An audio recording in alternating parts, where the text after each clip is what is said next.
Finally শুটকির যে ফ্লেভারটা এত টেস্টি। আর আজকে শুটকিটা খাচ্ছি তো খাসির মাংস আছে, আর ডাল তো আমার অনেক প্রিয়, অনেক স্বাদের ডাল আমার অনেক পছন্দ। তো সবচেয়ে ভালো লাগছে যে চিটাগাঙ্গের ছুরি শুটকি দেওয়া খাচ্ছি। এই যে ভাত, মানে স্বাদে আলেরা,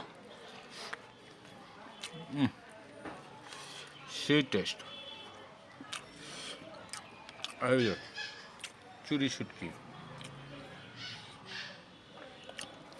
তো আসলে এভরিওয়ান নর্মাল খাবারের স্বাদই আলাদা, অনেক টেস্টি। আমার কাছে শুটকিটা অনেক প্রিয়। তো আসলে মাংস টাংস তো খাইতে পারি না, ডালটা আমার অনেক প্রিয়। আর শুটকি তো আর বলার মতোই না, অসাধারণ। তো এভরিওয়ান ভালো থাকে।